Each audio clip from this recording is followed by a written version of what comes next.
Good afternoon all of you. आज हम लोग डिटर्मिनेंट स्टार्ट करेंगे। ठीक है, कुछ मैट्रिसेस में बाकी है आपका एलिमेंट्री रो ट्रांसफॉर्मेशंस, उसको हम लोग डिटर्मिनेंट्स में ही कवर करेंगे। और बहुत लोग कुछ डॉट पूछ रहा है आपको मैथमेटिकल इंडक्शन से रिलेटेड, तो इसको भी डिटर्मिनेंट्स के एंड में देखेंगे। अभी जो भी क्वेश्चंस आपको दिख रहा है मैथमेटिकल इंडक्शन से रिलेटेड, और अब लास्ट में एक एलिमेंट्री रो ट्रांसफॉर्मेशन, इस दोनों को हम लोग डिटर्मिनेंट्स के एंड में करेंगे। मैट्रिसेस अभी कंप्लीट नहीं हुआ है, मैट्रिसेस इन कंटिन्यूशंस है आपको डिटर्मिनेंट्स के साथ, क्योंकि डिटर्मिनेंट्स का कंसेप्ट यूज हो रहा था और आगे होगा, इसलिए हम पहले डिटर्मिनेंट्स को पहले लर्न करेंगे, उसके बाद फिर से हम लोग मैट्रिसेस पाएंगे। ठीक है ना? तो चलो हम लोग देखते हैं डिटर्मिनेंट्स के बारे में, पहले लर्न करते हैं।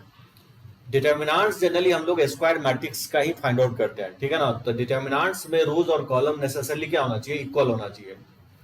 तो डिटर्मिनेंट जो है ना स्क्वायर मैट्रिक्स के लिए ही वैलिड होगा। अब देखो, जैसे हम लोग बता रहे थे कि मैट्रिसेस जो है ना जस्ट एक रिप्रेजेंटेशन है, नंबर का रिप्रेजेंटेशन है, मैट्रिसेस का कोई वैल्यू नहीं होता है। ठीक है, जबकि डिटर्मिनेंट्स के वैल्यूज होते हैं।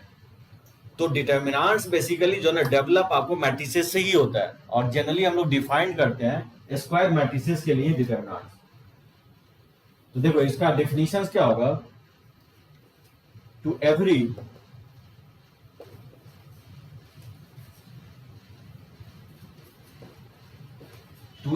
square matrix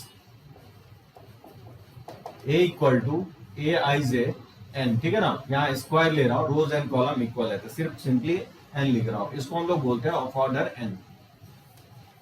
ठीक है, of order N. then we can associate a number। ठीक है, called determinants।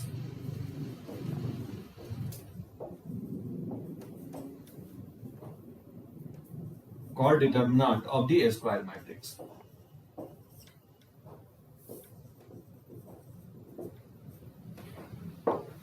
अब देखो कोई भी स्क्वायर मैट्रिक्स, जैसे लेट से एग्जांपल लेते हैं, जैसे 1 बाय 1 है। जैसे मान लो कि एक स्क्वायर मैट्रिक्स है ए, कोई भी एक एलिमेंट है, और ये 1 बाय 1 है। ठीक है, ये स्क्वायर मैट्रिक्स है, इज ए स्क्वायर मैट्रिक्स।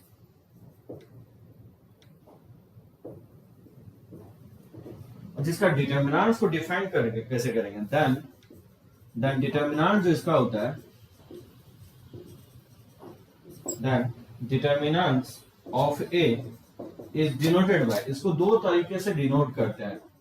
ठीक है, एक तो जनरली हम लोग इस तरह से, जैसे मॉड लिखते हैं ना, इस तरह से डिनोट करते हैं, या नहीं तो बहुत लोग इसको डीईटी ब्रैकेट में ए लिख देता है।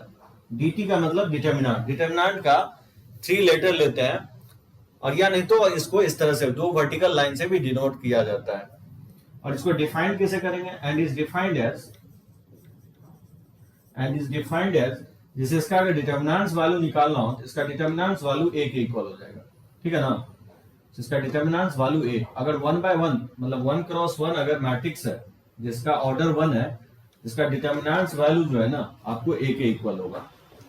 अगर मान लो 2 बाय 2 का डिटर्मिनेंट्स मैट्रिक्सेस है, जैसे ए बी सी डी है, ये 2 बाय 2 ठीक है मैट्रिक्स होगा, स्क्वायर मैट्रिक्स होगा, तो इसका डिटर्मिनेंट्स वैल्यू क्या होगा? जिससे इस तरह से लिखेंगे, इसका डिटर्मिनेंट्स वैल्यू ऐसे लिखेंगे, ए बी सी डी। और ये बेसिकली किसके इक्वल होता है? डायगोनल का प्रोडक्ट और माइनस अपोजिट डायगोनल के प्रोडक्ट के डिफरेंस के इक्वल होता है, यानी एडी माइनस बीसी के इक्वल होगा। ये एडी माइनस बीसी के इक्वल होगा। ठीक है, जैसे मान लो कि इसका वैल्यू बोलूं क्या होगा? 2573। अगर इस डिटर्मिनेंट्स का वैल्यू अगर बोलूं फाइंड आउट करना है, तो इसको हम लोग बोलेंगे सेकंड ऑर्डर डिटर्मिनेंट। ठीक है ना? 2 बाय 2 इसका जो वैल्यू होगा, श्रेयांश बोल रहा है 29 माइनस 29 होगा। तो क्या करेंगे? प्रोडक्ट ऑफ डायगोनल और माइनस प्रोडक्ट ऑफ डायगोनल हो जाएगा। ये हो जाएगा 6 माइनस 35, ये वैल्यू माइनस 29 के इक्वल होगा। ठीक है? ठीक है ना? जैसे इसका वैल्यू फाइंड आउट करोगे क्या होगा? -2 7 3 6। इसका वैल्यू निकालना हो तो क्या होगा? हाँ साहिल एकदम सही है, -29 होगा। जैसे -2736, इस डिटर्मिनेंट्स का अगर वैल्यू फाइंड आउट करना है तो ये सेकेंड ऑर्डर डिटर्मिनेंट्स होगा, और इसका वैल्यू फाइंड आउट करना हो तो -33 बोल रहा है साहिल। हाँ क्या करोगे, प्रोडक्ट ऑफ, इसको डायगोनल बोलेंगे ठीक है ना, और इसको हम लोग ऑफ डायगोनल बोलते हैं। तो प्रोडक्ट ऑफ डायगोनल होगा -2 इंटू 6 और माइनस हो जाएगा 3 इंटू 7, ये हो जाएगा -12 और ये -21 हो जाएगा। ये वैल्यू -33 के इक्वल होगा। सही है, -33 के ये वैल्यू इक्वल होगा। सो 2/2 का तो आप बहुत इजीली निकाल लोगे ठीक है ना। जैसे बोलेगा कि इस तरह से दे सकता है,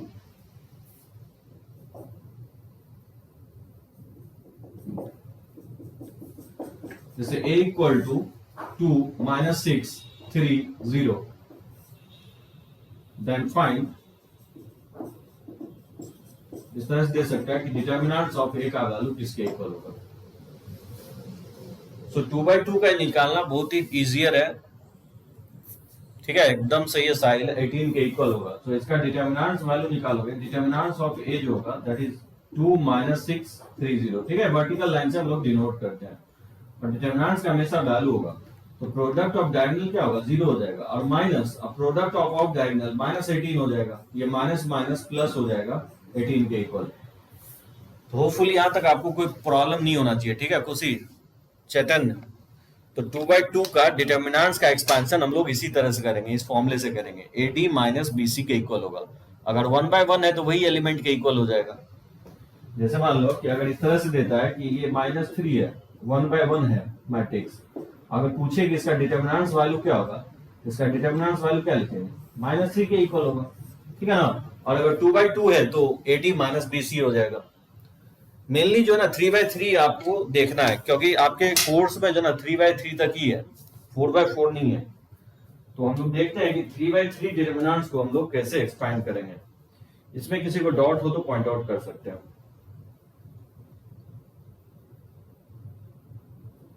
डाउट करें इसको।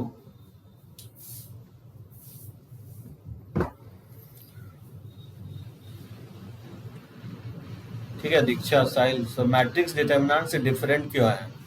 हाँ दिव्यांशु जो है ना, दिव्यांशु नंदन, ये आपको आगे चल के पता चलेगा कि मैट्रिक्स डिटर्मिनेंट्स अंतर क्यों है। इसलिए अंतर है क्योंकि रियल लाइफ में आप लोग अभी तक देखिए हो कि दो इक्वेशन, दो वेरिएबल को सॉल्व करना हो, या तीन इक्वेशन, तीन वेरिएबल को सॉल्व करना हो, तो वो बहुत इजीली सॉल्व होता है। किससे? डिटर्मिनेंट से भी कर सकते हो, मैट्रिसेस से भी कर सकते हो। लेकिन रियल लाइफ में ऐसा भी सिचुएशंस दिव्यांशु डेवलप हो सकता है कि मान लो कि तीन इक्वेशन हो, दो वेरिएबल हो, या चार इक्वेशंस हो, थ्री वेरिएबल हो, या दो ही वेरिएबल हो।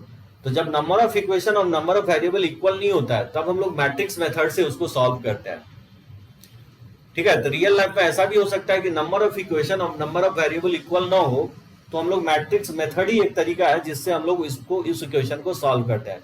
लेकिन अगर नंबर ऑफ इक्वेशन और वेरिएबल अगर इक्वल हो, तो आप डिटर्मिनेंट्स मेथड से भी सॉल्व कर सकते हो, मैट्रिक्स मेथड से भी सॉल्व कर सकते हो ठीक है ना। डिटर्मिनेंट्स मेथड इजियर है अगर number of equation number of variable के इक्वल है, अदरवाइज अगर नहीं इक्वल है तब तो फिर आपके पास एक ही मेथड है, मैट्रिक्स मेथड से। आगे चल के ये आपको समझ में आएगा अंतर कि हम लोग मैट्रिसेस और डिटर्मिनेंट्स अलग अलग क्यों पढ़ते हैं। तो चलो देखते हैं 3/3 का हम लोग एक्सपेंशन देखते हैं, रब करते हैं इसको ठीक है ना। किसी को इसमें डाउट नहीं है ना? और भी ठीक है सृष्टि, चलो ओके, कोई प्रॉब्लम नहीं है, तो रब करें इसको।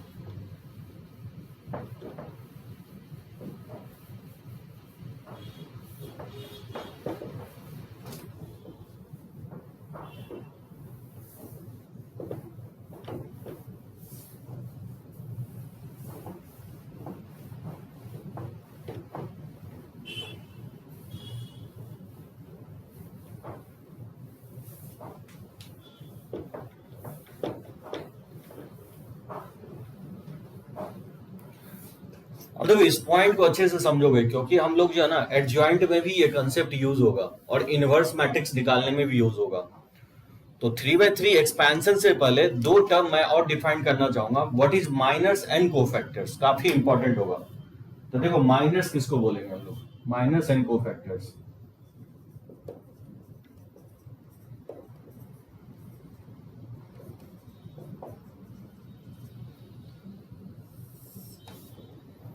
ठीक है, वैसे मैं डिटर्मिनेंट्स में बता रहा हूँ, लेकिन ये हम लोग मैट्रिसेस में भी ये कंसेप्ट यूज करेंगे।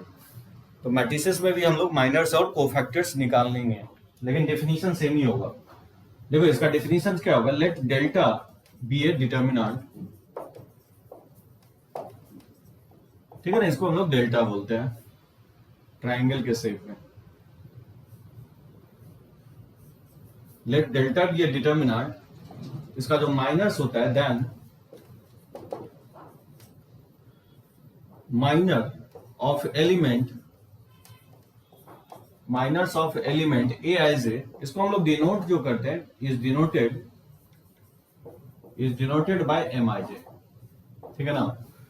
किसी एलिमेंट्स का माइनर होता है उसको जनरली हम लोग एम आई जे, माइनर्स का मतलब एम से स्टार्ट हो रहा है तो एम आई जे लिखेंगे, ठीक है ना।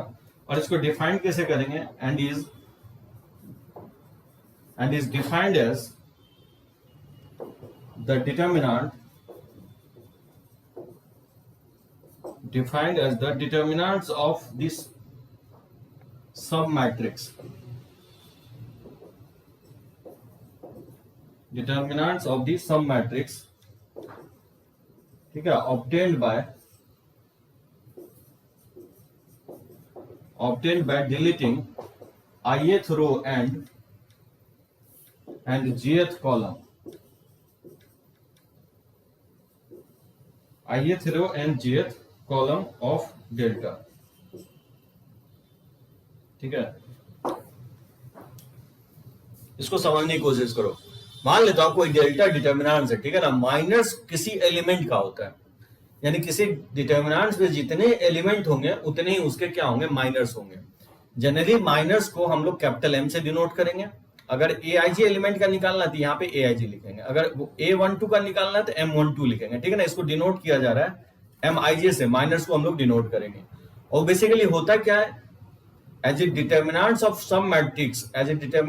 सम matrix obtained by deleting ith row and jth column delta. देखो इसको समझने की कोशिश करो। मान लो जैसे कि डेल्टा जो है ये डिटर्मिनेंट्स है आपको ए बी सी डी है, ठीक है।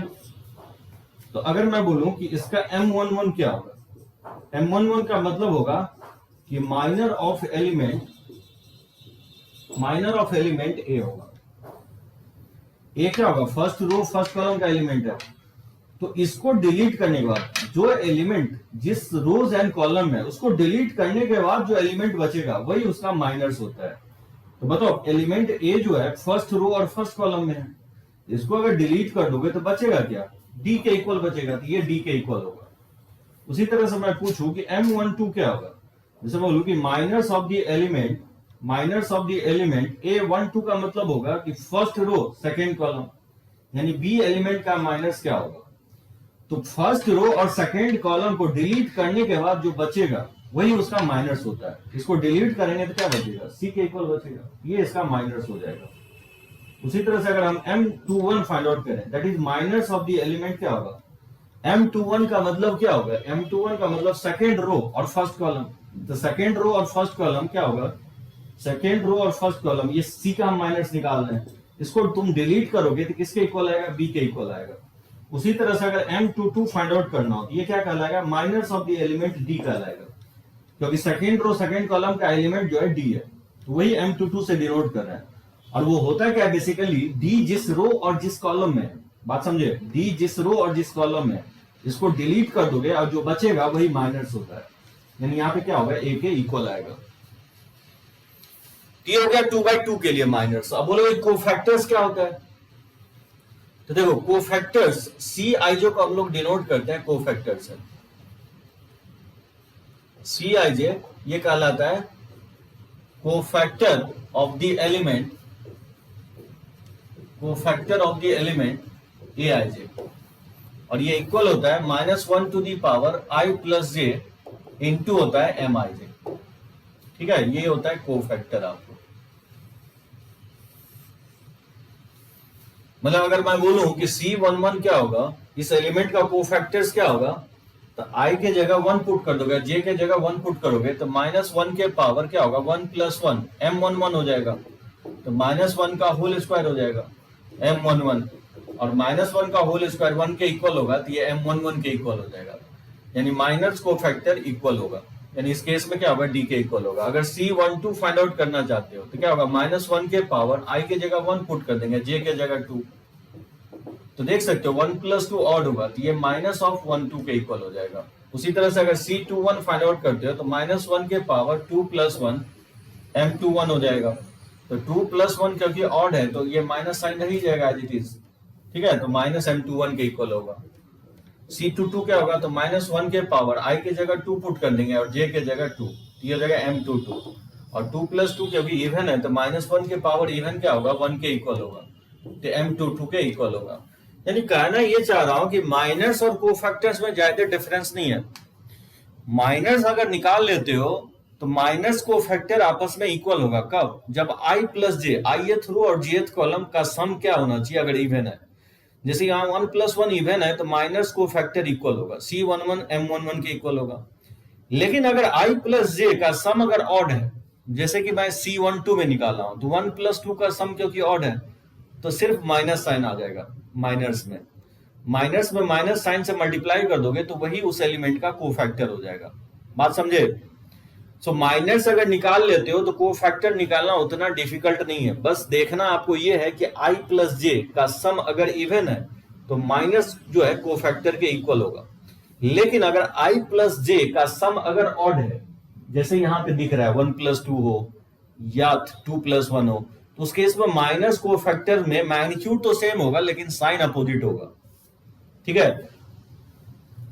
ये हो गया आपका 2/2। तो यहाँ पे अगर आप माइनस निकालने की कोशिश करोगे इस डिटर्मिनेंट्स के, तो ये आपको डी के इक्वल हो जाएगा, ये बेसिकली -c हो जाएगा, ये आपका -b हो जाएगा, और ये आपका ये किसके इक्वल होगा, a के इक्वल होगा।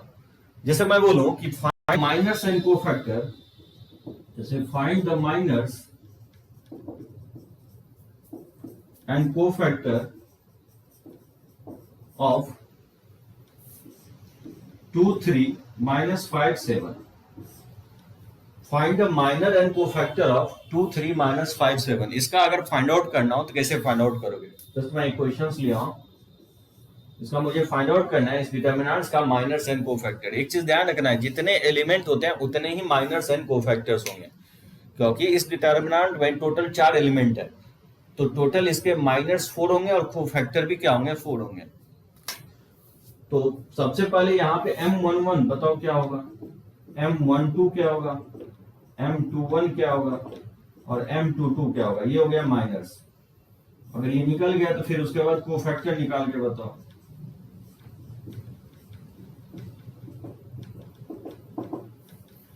क्या लगता है M11 क्या होगा? M11 का मतलब होगा इस 2 एलिमेंट का माइनस क्या होंगे। एकदम सही है Sahil, correct, good, very good. Minus जो होगा M11 यानी 2 एलिमेंट का जो माइनस होगा, जिस रोज एंड कॉलम है उसको डिलीट कर दोगे और जो बचेगा वही उसका माइनस होता है। तो जो 2 एलिमेंट है वो फर्स्ट रो फर्स्ट कॉलम का एलिमेंट है, इसको डिलीट करोगे तो बचेगा क्या, यहाँ 7 बचेगा, तो M11 7 के इक्वल होगा, ठीक है। उसी तरह से अगर first row second column, first row और सेकेंड कॉलम को डिलीट करोगे तो वो किसके इक्वल आ रहा है, -5 के इक्वल आ रहा है। यानी 3 का जो माइनस होगा वो -5 के इक्वल होगा। जो एलिमेंट 3 है उसका जो माइनस होगा वो -5 के इक्वल होगा, ठीक है। उसी तरह से M21 second row first column, second row first column को डिलीट करोगे तो बचेगा क्या, सेकेंड रो फर्स्ट कॉलम को डिलीट करोगे तो ये 3 आएगा। यानी अगर -5 का माइनस बोले क्या होगा तो वो बेसिकली 3 के इक्वल आएगा। और M22 जो होगा that is second row second column को डिलीट करेंगे तो उसका जो माइनस आएगा 2 आएगा। यानी 7 का अगर पूछे माइनस क्या होगा तो वो 2 के इक्वल होगा। बहुत सिंपल है, वैसे भी आप मेमोराइज ये से रख सकते हो कि 7 का माइनस बोले तो 2 होगा, 2 का माइनस बोले तो 7 होगा, 3 का माइनस बोले तो -5 होगा और -5 का माइनस बोले तो 3 होगा। अपोजिट डायगोनल के अपोजिट साइड जो भी एलिमेंट होगा वही उसका माइनस होता है। या इन अदर वर्ड्स ये आप समझो कि जैसे अगर 2 का माइनस बोलता है क्या होगा, तो 2 जिस रोज और जिस कॉलम में है उसको डिलीट करने के बाद जो एलिमेंट बचेगा वही उसका माइनस होता है, ठीक है ना। श्रेयांश, आयुष, किसी को इसमें डिफिकल्टी हो तो पॉइंट आउट करो। माइनस और कोफैक्टर क्या होगा, क्योंकि 1+1 इवन है तो माइनस और कोफैक्टर आपस में इक्वल होगा, तो इसका कोफैक्टर भी क्या होगा 7 के इक्वल होगा। क्योंकि 1+2 ऑड है तो माइनस कोफैक्टर में अपोजिट साइन होगा, यानी यहाँ -5 है तो ये 5 हो जाएगा, ठीक है ना, माइनस से मल्टीप्लाई कर देंगे। 2+1 क्योंकि ऑड है तो माइनस कोफैक्टर में क्या होगा माइनस साइन होगा, यानी 3 है तो इसका कोफैक्टर क्या होगा -3 हो जाएगा। और M2 है तो माइनस, ये 2+2 इवन है तो माइनस जो वैल्यू है वही कोफैक्टर होगा क्योंकि 2+2 इवन है। ठीक है, समझ में आया कैसे हम लोग कोफैक्टर निकालें? इसको इसमें डॉट को तो पॉइंट आउट करो, तब तक मैं एक टिक लेता हूं। ये हो गया आपको डिटरमिनेंट्स का माइनर कोफैक्टर कैसे फाइंड आउट करेंगे हम। ठीक है, साहिल, दीक्षा, आयुष, श्रेयांश, चैतन्य, दिव्यांशु नंदन, दिव्यांशु सोन, ठीक है, रब करें। ओके चलो, कोई प्रॉब्लम नहीं। ये हो गया माइनर्स एंड कोफैक्टर्स। देखो 3/3 का भी मैं बताता हूं आपको, माइनर्स एंड कोफैक्टर्स निकालना।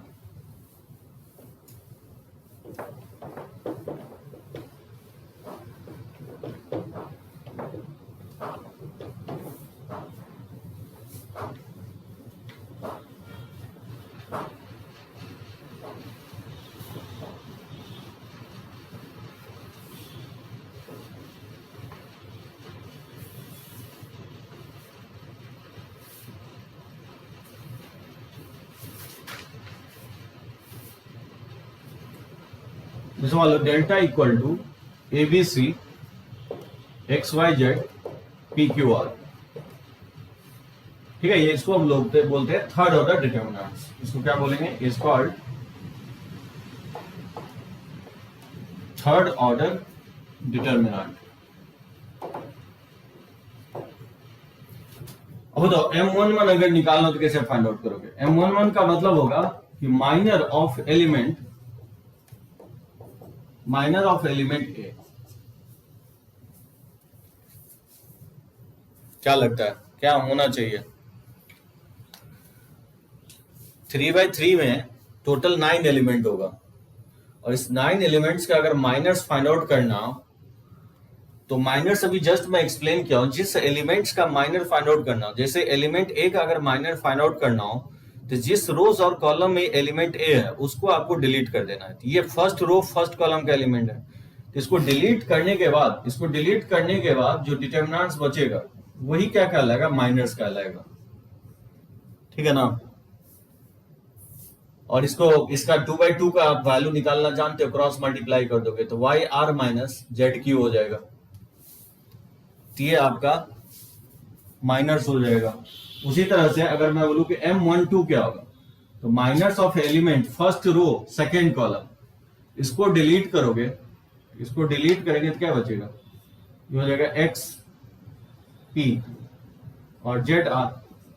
ये होगा फर्स्ट रो सेकेंड कॉलम को डिलीट करेंगे, ये होगा ना XP और ZR बचेगा, यानी ये होगा XR और माइनस PZ। ये आपका हो जाएगा क्या? एलिमेंट बी का माइनस। उसी तरह से M13 क्या होगा?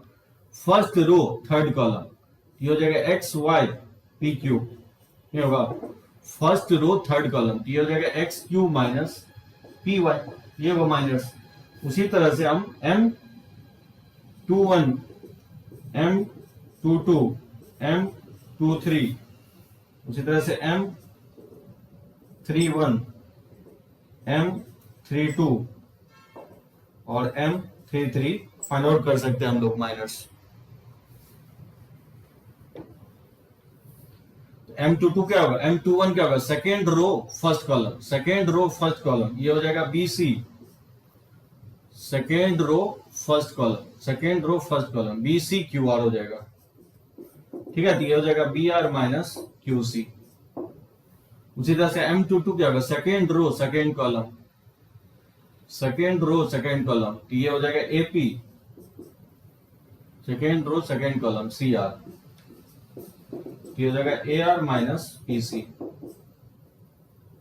निकल जाएगा। इस तरह से टोटल 9 माइनर्स होंगे। और अगर कोफैक्टर्स निकालना हो तो कैसे निकालोगे? क्योंकि C11 जो है M11 के इक्वल होगा, C12 जो है माइनस ऑफ M12 के इक्वल होगा, और C13 जो है 1+3 क्योंकि इवन है तो माइनस को फैक्टर इक्वल होगा। उसी तरह से अगर C21 निकालना हो तो 2+1 क्योंकि ऑड है तो -M21 के इक्वल होगा। C22 अगर फाइंड आउट करना है क्योंकि 2+2 इवन है तो माइनस को फैक्टर इक्वल होगा। 23 का अगर माइनस निकालना है, कॉफ को फैक्टर निकालना हो तो क्योंकि ऑड है कि ये -M23 के इक्वल होगा।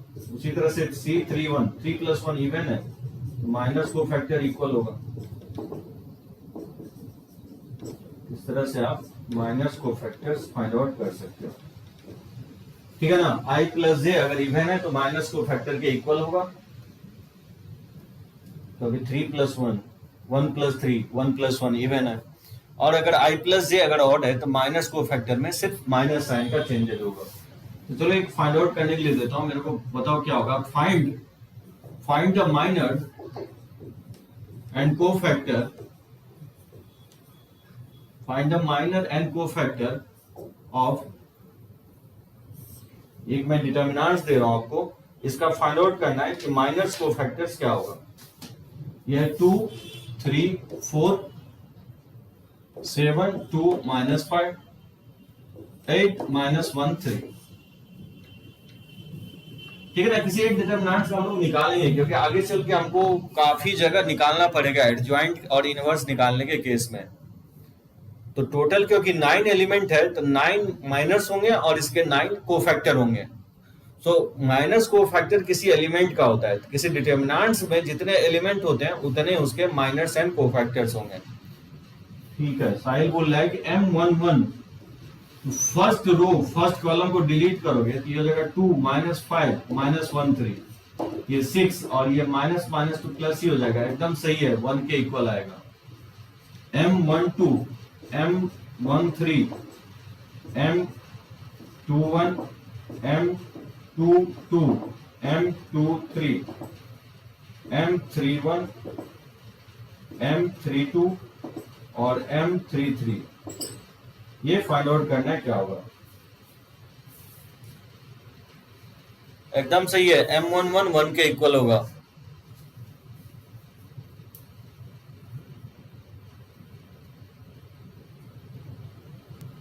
सही है अग्रिस्ता सुनना। साहिल बोल रहा है कि M21 61 के इक्वल होगा, क्या ये सही है। M21 61 के इक्वल होगा। First row second column, first row and second column को डिलीट करोगे तो 7 8 और -5 3, ये हो जाएगा 7 3 24 और ये माइनस माइनस प्लस हो जाएगा 40, एकदम सही है। ये 64 होगा ना, 20 नहीं सॉरी 21, ये 61 होगा, एकदम सही है, 61 के इक्वल होगा।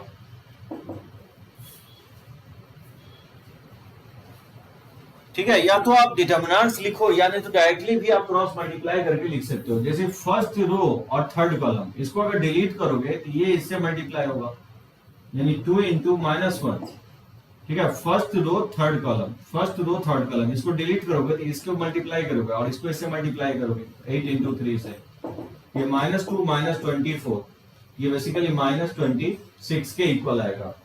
तो फर्स्ट रो थर्ड कॉलम का जो होगा -23, एकदम सही है दिव्यांशु नंदन, -23। M21 क्या होगा, सेकेंड रो फर्स्ट कॉलम, इसको डिलीट करोगे तो 3 को 3 से मल्टीप्लाई करोगे, ठीक है। First row sorry second row first column और फिर 4 को -1 से मल्टीप्लाई करेंगे, ये हो जाएगा 9 -4, ये 13 के इक्वल आएगा, ठीक है। हाँ हिमांशु 13 होगा। M22 क्या होगा, M22 second row second column, यानी इसको इससे मल्टीप्लाई करना है और इसको इससे मल्टीप्लाई करना है, यानी 6 -32, ये वैल्यू हो जाएगा आपको -26 हो जाएगा। सो M22 -26 आएगा, एकदम सही है, -26। M23 क्या होगा, M23 second row third column, यानी -2 और -24, -2 एंड -24, ये -26 ही आएगा। सेकेंड रो थर्ड कॉलम -2 -24, ठीक है, तो -26 ही आएगा। Third row first column, third row first column, ये -15 और -8, तो -23 हो जाएगा। उसी तरह से थर्ड रो और सेकेंड कॉलम को डिलीट करोगे तो जो एलिमेंट बचेगा 2 7 4 5 इसको मल्टीप्लाई करोगे तो -10 और ठीक है थर्ड रो सेकेंड कॉलम तो -10 और ये -28 हो जाएगा तो -38 हो जाएगा। और 3 क्या होगा थर्ड रो थर्ड कॉलम यानी 4 -21 हो जाएगा। ठीक है तो ये -17 हो जाएगा। सही है, इसमें किसी को डाउट नहीं होना चाहिए। और माइनस निकल गया तो कैसे हुआ M13 कैसे हुआ M13 first row third column -7 -16 M किसका बोल रहे हो M13 first row third column first row third column तो 7 को अच्छा सॉरी 7 है 7 और माइनस ये गलती किया फर्स्ट रो थर्ड कॉलम -7 -16 होगा तो -7 -16 हो जाएगा।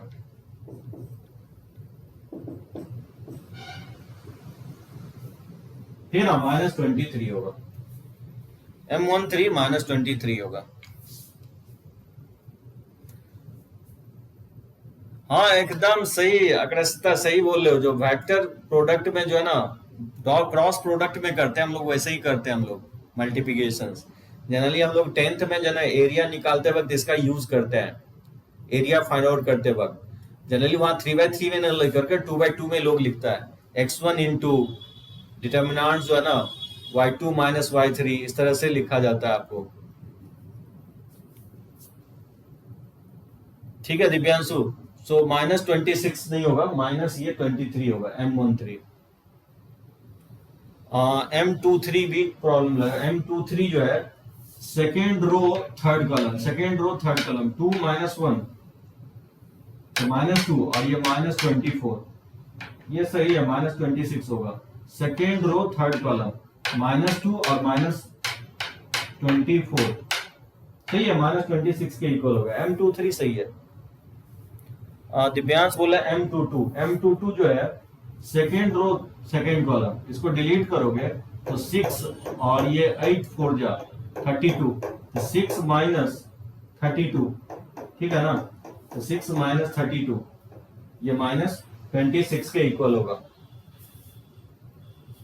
ठीक है दिव्यांश चलो ओके ये तो हो गया माइनस। और इसका कोफैक्टर्स अगर निकालना चाहो तो कोफैक्टर्स भी आप निकाल सकते हो। इसका कोफैक्टर क्या होगा C11 जो हो जाएगा कोफैक्टर माइनस के इक्वल होगा C11 M11 के इक्वल होगा तो 1 के इक्वल होगा। उसी तरह से आप अगर C12 अगर निकालना चाहते हो तो माइनस साइन आ जाएगा। ये बेसिकली 61 है तो -61 हो जाएगा। उसी तरह से C13 अगर निकालना चाहते हो तो ऑब्वियसली 1 + 3 इवन है तो माइनस कोफैक्टर के इक्वल होगा तो ये -23 होगा। उसी तरह से C और अगर 21 फाइंड आउट करना चाहते हो क्योंकि 2 + 1 ऑड है तो माइनस साइन आ जाएगा यानी -13 हो जाएगा। उसी तरह से C22 निकालोगे तो क्योंकि 2 + 2 इवन है तो माइनस कोफैक्टर के इक्वल हो जाएगा। और C23 निकालते हो तो 23 क्योंकि ऑड है 2 + 3 ऑड है तो माइनस कोफैक्टर अपोजिट साइन हो जाएगा। ठीक है ना। उसी तरह से हम लोग फाइंड आउट कर सकते हैं C31 तो C31 अगर फाइंड आउट करोगे तो इवन है तो माइनस कोफैक्टर के इक्वल होगा -23 हो जाएगा। C32 क्योंकि 3 + 2 ऑड है तो माइनस कोफैक्टर अपोजिट साइन होगा तो ये 38 हो जाएगा। और C33 3 + 3 इवन है तो माइनस कोफैक्टर आपस में इक्वल होगा तो ये भी -17 के इक्वल आएगा। ठीक है ना।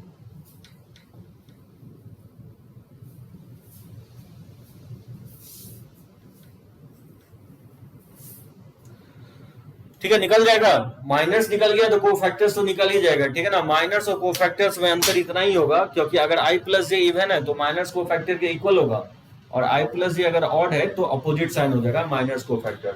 यानी माइनस निकल गया तो कोफैक्टर्स निकालना उतना डिफिकल्ट नहीं है तो बहुत इजीली हम लोग फाइंड आउट कर सकते हैं। और भी क्वेश्चंस ले इस पे कि बढ़े हम आगे एक बार टाइप कर दो। ये समझ में आ गया कि और भी क्वेश्चंस ले माइनस कोफैक्टर्स कैसे निकालेंगे 2/2 डिटर्मिनेंट्स का और 3/3 डिटर्मिनेंट्स का। क्योंकि ये जानना जरूरी है, क्योंकि आगे चल के मैट्रिसेस में भी निकालना पड़ेगा मुझे।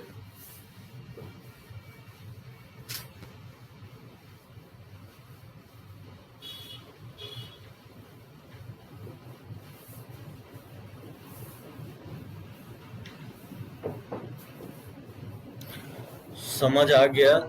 नेक्स्ट सर, समझ आ गया, अंडरस्टूड, चलो ओके, किसी को कोई प्रॉब्लम नहीं है। तो देखो हम लोग आप एक्सपेंशंस लर्न करने की कोशिश करते हैं। जैसे हम लोग 2/2 डिटर्मिनेंट्स का एक्सपेंशंस लर्न किया, बहुत सिंपल था। उसी तरह से हम लोग एक्सपेंशंस कैसे करेंगे थर्ड ऑर्डर डिटर्मिनेंट्स का। Expansions of third order determinant, expansions of third order determinants. देखो मान लो कोई ये मैट्रिक्स है A11, A12, A13, A21, A22, A23, A31, A32, A33, ठीक है, ये 3/3 कोई भी मैट्रिक्स है।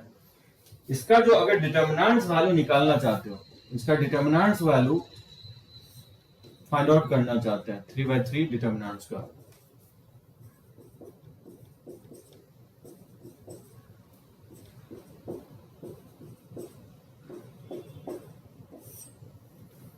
कैसे फाइंड आउट करेंगे? देखो गौर से सुनो, किसी भी डिटर्मिनेंट्स के किसी रूल और किसी कॉलम के अलोंग एक्सपैंड कर सकते हो। अब बोलोगे कि यहाँ तो बहुत सारा रूल्स है और बहुत सारे कॉलम है, किसके अलोंग करेंगे? क्योंकि यहाँ पे 3 रूल्स है और इस डिटर्मिनेंट्स में 3 कॉलम्स है, तो 3 रोज और 3 कॉलम, टोटल कितना हो गया 6। तो टोटल जो है ना 6 के अलोंग किसी के भी अलोंग एक्सपैंड करो, वैल्यू जो है ना सेम ही आता है। हाँ एकदम श्रेयांश, कोफैक्टर के टर्म में सम हो जाएगा। जैसे मैं बोलूं कि रो वन के अलोंग एक्सपैंड अगर इसको करोगे तो क्या करते हैं, इसका एक्सपेंशन कहता है कि वो एलिमेंट होगा A11 इनटू और minus of that element. A11 का माइनस निकालना भी जस्ट मैं आपको लर्न करवाया हूं, तो minus of that element, let's say उसको हम लोग डिनोट किए थे M11 से। फिर क्या होगा कि 1 + 1 क्योंकि इवन है तो स्टार्ट प्लस से होगा और फिर साइन अल्टरनेट चलेगा, फिर माइनस आएगा, और वो element A12 into minus of that element, A12 का माइनस प्लस, फिर साइन प्लस होगा, फिर A13 into minus of that element M13। इसको मैं एक्सपैंड किया हूं, एक्सपैंडेड अलोंग रो वन, एक्सपैंडेड अलोंग रो वन, R मतलब रो और नीचे सफिक्स 1 लिखा हूं, दैट मींस रो वन के अलोंग इसको एक्सपैंड किया हूं।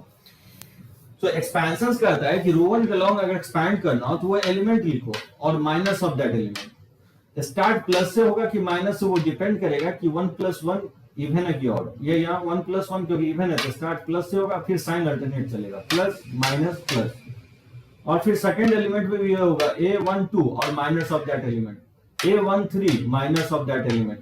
जैसे मान लो कि इसको अगर रो 2 के अलोंग एक्सपैंड करना हो, इसको अगर रो 2 के अलोंग एक्सपैंड करोगे तो क्या होगा, रो 2 के अलोंग एक्सपैंड करोगे तो A21, लेकिन स्टार्ट यहाँ माइनस से होगा क्योंकि 2 + 1 जो है ना ऑड है, तो I + j अगर ऑड होगा तो स्टार्ट माइनस से करना है, I + j अगर इवन है तो स्टार्ट प्लस से करना है, into minus of that element, और क्योंकि माइनस है तो फिर उसके बाद प्लस आएगा, फिर आएगा A22 into minus of that element, फिर माइनस आ जाएगा A23 into minus of that element. इसको मैं एक्सपैंड किया हूं, एक्सपैंडेड अलोंग रो 2। उसी तरह से हम लोग रो 3 के अलोंग भी एक्सपैंड कर सकते हैं। जैसे बताओ रो 3 के अलोंग करेंगे तो क्या होगा, 3 + 1 क्योंकि इवन है इसलिए स्टार्ट प्लस साइन से होगा, A31 into minus of that element, फिर माइनस साइन होगा, A32 into minus of that element, फिर प्लस हो जाएगा A33 into minus of that element. इसको मैं एक्सपैंड किया हूं, एक्सपैंडेड अलोंग रो 3, ठीक है। उसी तरह से हम लोग कॉलम 1 के अलोंग भी एक्सपैंड कर सकते हैं। इस कॉलम के अलोंग एक्सपैंड करेंगे तो क्या होगा, इसको लिख सकते हैं A11 into minus of that element, फिर माइनस साइन आएगा, A21 into minus of that element, अब plus A31 into minus of that element A31। ये मैं एक्सपैंड किया हूं, expanded along column 1, C stand for column, ठीक है ना, और 1, ये कॉलम 1 के अलोंग एक्सपैंड किया हूं। उसी तरह से हम लोग कॉलम 2 के अलोंग भी कर सकते हैं। कॉलम 2 के अलोंग करोगे तो क्योंकि 1 + 2 ऑड है इसलिए माइनस साइन से शुरू होगा, इसको क्या लिखोगे, A12 into minus of that element M12, फिर plus A22 into minus of that element, और फिर minus A32 into minus of that element A23। इसको मैं एक्सपैंड किया हूं, एक्सपैंडेड अलोंग कॉलम 2 के अलोंग। उसी तरह से हम चाहें तो कॉलम 3 के अलोंग भी एक्सपैंड कर सकते हैं। इसके अलोंग करोगे तो क्या होगा, A13 into minus of that element minus A23 into minus of that element और plus A33 into minus of that element. ये मैं एक्सपैंड किया हूं अलोंग कॉलम 3 के अलोंग। मैं कहना ये चाह रहा हूं कि जब भी किसी थर्ड ऑर्डर डिटर्मिनेंट्स को एक्सपैंड करना हो तो आप रो 1 के अलोंग भी कर सकते हो, रो 2 के अलोंग भी कर सकते हो, रो 3 के अलोंग भी कर सकते हो। सिमिलरली उसी तरह से कॉलम 1 के अलोंग भी कर सकते हो, कॉलम 2 के अलोंग भी कर सकते हो, कॉलम 3 के अलोंग भी कर सकते हो। किसी के भी अलोंग एक्सपैंड करो, आंसर पे कोई फर्क नहीं पड़ने वाला है। जो डिटर्मिनेंट्स का वैल्यू है ईच केस में सेम ही आएगा, आंसर्स पे कोई फर्क नहीं पड़ेगा। या तो रो 1 के करो या कॉलम 1 के करो या कॉलम 3 के अलोंग करो, डिटर्मिनेंट्स का वैल्यू वही आएगा। एक्सपेंशंस का रूल क्या है, एक्सपेंशंस का रूल ये कहता है, जैसे मान लो रो 1 के अलोंग कर रहे हो तो वो एलिमेंट लो आप, ठीक है, और उसका माइनस से मल्टीप्लाई करते जाओ और साइन अल्टरनेट होगा, क्योंकि 1 + 1 इवन है, स्टार्ट प्लस से करो और उसके बाद साइन अल्टरनेट लो। ये रो 1 के अलोंग हो गया। उसी तरह से रो 2 के अलोंग किया, रो 3 के अलोंग, ये कॉलम 1 के अलोंग, कॉलम 2 के अलोंग और ये कॉलम 3 के अलोंग। ये समझ में आया? ये हो गया आपको माइनस के टर्म में। इसी को अगर बोले कि कोफैक्टर के टर्म में क्या होगा, इसका कोफैक्टर के टर्म में लिखना चाहोगे तो A11 और M11 आप जानते हो C11 के इक्वल होता है, तो M11 जो है ना C11 के इक्वल हो जाएगा। लेकिन M12 जो होता है माइनस ऑफ C12 होता है, तो जब आप इसमें पुट करोगे तो ये माइनस माइनस प्लस हो जाएगा C12 और प्लस हो जाएगा A13 into C13, ठीक है। उसी तरह से कॉलम 2 के अलोंग अगर कोफैक्टर के टर्म में लिखना चाहो तो हो जाएगा C21 और प्लस हो जाएगा A22 C22 और प्लस हो जाएगा A23 C23। उसी तरह से रो 3 के अलोंग लिखना चाहते हो A31 C31 और प्लस हो जाएगा A32 C32 और प्लस हो जाएगा A33 C33। यानी कोफैक्टर के टर्म में लिखोगे ना तो सारे टर्म प्लस से कनेक्टेड रहेगा, लेकिन अगर माइनस के टर्म में लिखते हो तो साइन अल्टरनेट आएगा। ये समझना है कैसे हुआ, M11 क्योंकि C11 के इक्वल होता है, लेकिन ये 1 + 2 ऑड है तो M12 जो होगा माइनस ऑफ C12 के इक्वल होगा। तो ये माइनस माइनस नहीं हो जाएगा प्लस, ये माइनस माइनस प्लस हो जाएगा तो C12। यानी आप कोफैक्टर के टर्म में लिखना चाहते हो तो सारे टर्म प्लस से कनेक्टेड रहेगा, लेकिन अगर माइनस के टर्म में लिखते हो तो साइन अल्टरनेट होगा। स्टार्ट प्लस से होगा कि माइनस से, वो डिपेंड करता है कि I + J इवन है कि ऑड।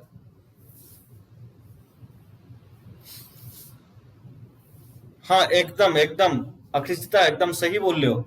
एलिमेंट एंड माइनस को मल्टीप्लाई करते जाना है और अल्टरनेट साइन लिखना है। अगर कोफैक्टर के टर्म में लिख रहे हो तो साइन हमेशा प्लस से कनेक्टेड होगा।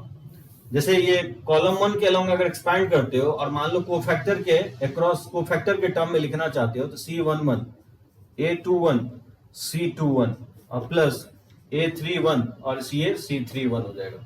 उसी तरह से हम लोग कोफैक्टर 2 और कॉलम 2 और कॉलम 3 के अक्रॉस भी एक्सपैंड कर सकते हैं। सो कुछ नहीं है, एक्सपेंशंस डिटर्मिनेंट्स का कुछ भी नहीं है। किसी भी रोज और किसी भी कॉलम के अलोंग आप एक्सपैंड कर सकते हो। थर्ड ऑर्डर डिटर्मिनेंट्स को 6 के अलोंग एक्सपैंड कर सकते हो, 3 रोज के अलोंग, 3 कॉलम के अलोंग। एक्सपेंशंस किसी के भी अक्रॉस करो, डिटर्मिनेंट्स का वैल्यू चेंज होने वाला नहीं है, वैल्यू वही आएगा, ठीक है। समझे सभी लोग? एक चीज मैं नोट करके इसमें बताना चाहता हूं जो काफी इंपॉर्टेंट है।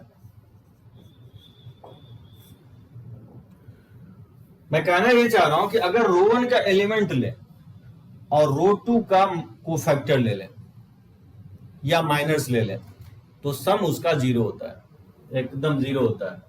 जैसे मैं बोलूं कि A11 एलिमेंट ले ले और कॉलम 2 का मान लो माइनस ले लेते हैं M21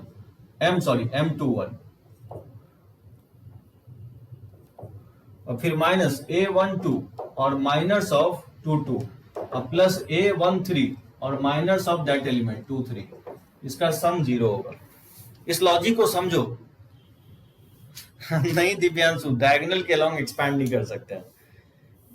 किसी भी डिटर्मिनेंट्स को आइदर रोज या कॉलम के अलोंग ही एक्सपैंड कर सकते हैं हम लोग, ठीक है। तो डायगोनल के अलोंग एक्सपैंड नहीं होगा। एक काफी इंपॉर्टेंट पॉइंट लिखवा रहा हूं प्रॉपर्टीज की। मान लो रो वन का हम लोग एलिमेंट लेते हैं। जैसे रो वन का एलिमेंट क्या है, A11 A12 A13 है, वही मैं लिखा हूं A11 A12 A13। और क्या करें, अगर कॉलम 2 का अगर हम माइनस ले लें तो A21 A22 A23 का माइनस यही होगा, M21 M22 और M23 होगा। इसका मल्टीप्लीकेशन क्या होगा, ऑलवेज 0 होगा। अगर माइनस ले रहे हो तो अल्टरनेट साइन लोगे, और अगर कोफैक्टर के टर्म में लिखते हो तो सारा प्लस साइन होगा।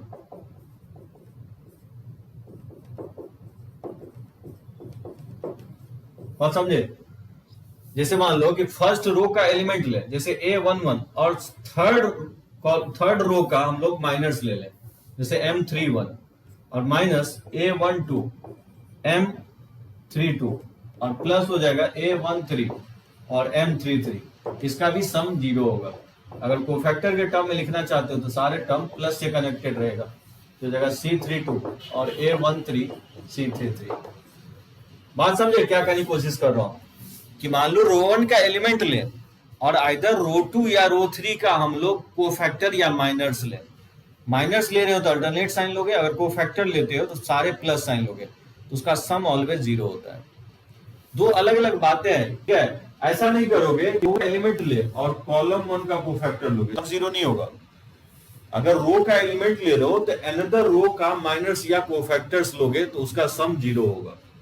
जैसे मान लो कि कॉलम 1 का एलिमेंट ले, कॉलम 1 का एलिमेंट क्या है A11 और कॉलम 2 का हम लोग माइनस ले लें, जैसे M12, फिर माइनस A21 और M22 और प्लस A31 और M32, इसका भी सम 0 होगा। तो मैंने क्या किया कि कॉलम 1 का एलिमेंट लिया हूं A11 A21 A31 A11 A21 A31, और कॉलम 2 का मैंने माइनस लिया हूं, इसका मैंने माइनस लिया हूं, ठीक है ना। तो इसका सम क्या होगा, 0 होगा। अगर कोफैक्टर के टर्म में लिखते हो तो सारे टर्म प्लस से कनेक्टेड होगा।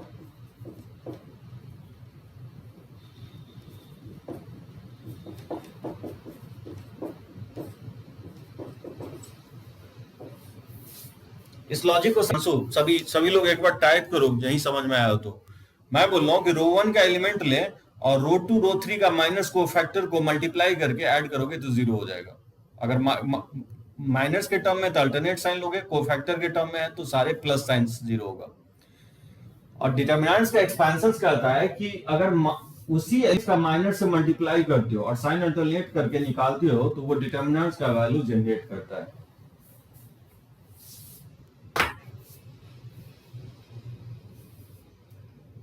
ठीक है, दिव्यांश बोल रहा है। हाँ दिव्यांश वन, हाँ एकदम एग्जाम्पल ले रहा हूं मैं, एग्जाम्पल मैं ले रहा हूं। इस प्रॉपर्टीज को समझो, जैसे मैं प्रूफ भी कर देता हूं इसको। इस प्रॉपर्टीज में कहता हूं कि रो 1 का एलिमेंट ले और आइदर रो 2 रो 3 का कोफैक्टर लेकर के ऐड करोगे तो उसका सम 0 होगा। यानी तो रो कॉलम 1 का एलिमेंट ले और आइदर कॉलम 2 यानी तो कॉलम 3 का कोफैक्टर्स लेकर के ऐड करोगे तो 0 होगा, या कॉलम 2 का एलिमेंट ले, कॉलम 1 कॉलम 3 का कोफैक्टर लेकर के ऐड करोगे तो वैल्यू 0 होगा। और डिटर्मिनेंट्स का एक्सपेंशन कहता है कि कॉरस्पॉन्डिंग एलिमेंट्स का ही माइनस या कोफैक्टर्स लेकर के मल्टीप्लाई करोगे तो डिटर्मिनेंट्स का वैल्यू देता है। माइनस ले रहे हो तो अल्टरनेट साइन लोगे, टर्म में लिख रहे हो तो सारे टर्म प्लस से कनेक्टेड होगा, वही डिटर्मिनेंट्स का वैल्यू देता है। तो चलो इस पे एक बार कुछ क्वेश्चंस लेता हूं, मुझे लगता है अच्छे से समझ में आएगा उस पे। ये होता है expansion of third order determinants.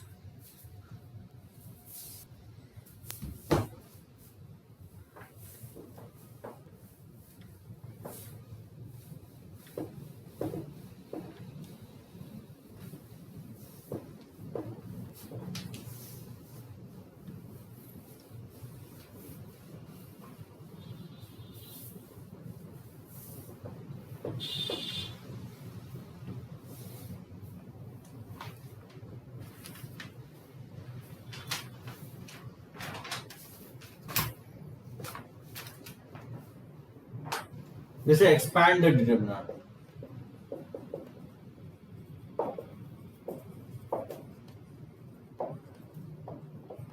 जैसे डिटरमिनेंट को एक्सपैंड करना है 1 2 3 3 1 2 4 माइनस 1 2, ठीक है। इसका वैल्यू फाइंड आउट करना है, कैसे निकालोगे? 1 2 3 3 1 2 और 4 माइनस 1 2।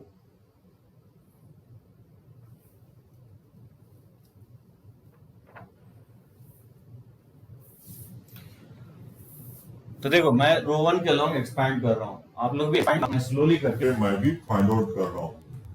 जैसे इसको एक्सपैंड करना रो 1 के लॉन्ग, तो 1 इंटू इस रोज एंड कॉलम को डिलीट करेंगे तो क्या बचेगा 1 2 minus 1 2 minus of that element, ये इसका माइनस होगा 1 एलिमेंट का। फिर साइन अल्टरनेट होगा माइनस 2 इंटू 2 को जिस रोज एंड जिस कॉलम में है इसको डिलीट कर दें, क्या बचेगा 3 4 और 2 2, ये होगा माइनस ऑफ दैट एलिमेंट, 2 का माइनस ये होगा। फिर प्लस हो जाएगा 3 इंटू, और फिर 3 जो एलिमेंट है वो फर्स्ट रो थर्ड कॉलम में है, इसको डिलीट करने के बाद जो सब मैट्रिक्स बचेगा, जो सब डिटरमिनेंट बचेगा 3 4 1 माइनस 1 होगा। और फिर इसको लिखेंगे 1 इंटू 2 और माइनस हो जाएगा माइनस 1 इंटू 2 और माइनस और 2/2 का 3 इंटू 2 और माइनस 4 इंटू 2 हो जाएगा और प्लस 3 इंटू माइनस 1 और माइनस 4 इंटू 1 हो जाएगा, ठीक है ना। तो इसको स्लोली फाइंड आउट करोगे तो 2 माइनस माइनस प्लस 2 हो जाएगा और माइनस 2 इंटू 6 माइनस 8 हो जाएगा और प्लस 3 इंटू माइनस 3 माइनस 4 हो जाएगा, ये हो जाएगा 4 और ये माइनस 2 हो जाएगा और प्लस 3 इंटू ये माइनस 7 हो जाएगा। तो 4 और माइनस माइनस 2 से मल्टीप्लाई कर देंगे तो 4 हो जाएगा और माइनस ये 21 हो जाएगा, 8 माइनस 21, ये वैल्यू क्या होगा माइनस 13 के इक्वल आएगा। रानी, आदित्य, साहिल, दिव्यांशु, 4 लोगों ने सही फाइंड आउट किया है, 4 ही लोग निकाल पाए, माइनस 13 होगा। ये मैं रो 1 के अलॉन्ग निकाला हूं, आप चाहो तो रो 2 के अलॉन्ग भी निकाल सकते हो। देखो मैं रो 2 के अलॉन्ग निकाल के बताता हूं, जैसे 1 2 3 3 1 2 और 4 माइनस 1 2, इसको अगर रो 2 के अलॉन्ग निकालोगे तो क्या होगा 3 इंटू, इवन डायरेक्टली लिख सकते हो 3 इंटू रो 2 के अलॉन्ग, इसको रोज एंड कॉलम को डिलीट करेंगे तो क्या आएगा, इस रोज एंड कॉलम को डिलीट करेंगे ये हो जाएगा 4 माइनस 3 माइनस माइनस प्लस 3, ये होगा।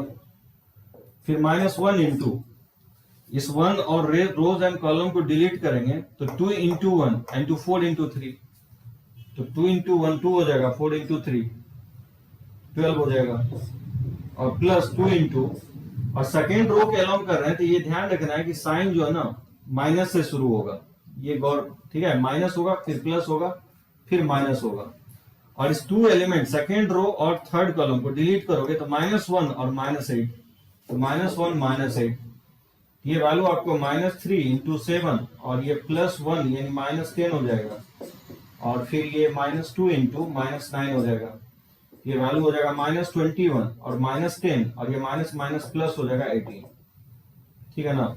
ये -31 और +18, ये वैल्यू नहीं आ जाएगा -13, तो -13 के इक्वल आ जाएगा। कि मैं रो 2 के अलॉन्ग एक्सपैंड किया हूं, अब देख रहे हो वैल्यू चेंज नहीं हो रहा है, तो रो 2 के अलॉन्ग भी थोड़ा बहुत प्रैक्टिस करोगे ना तो एक्सपेंशंस लर्न कर लोगे, बहुत इजी है एक्सपैंड करना। मेरे को बताओ आप लोग इसको कैसे एक्सपैंड करोगे।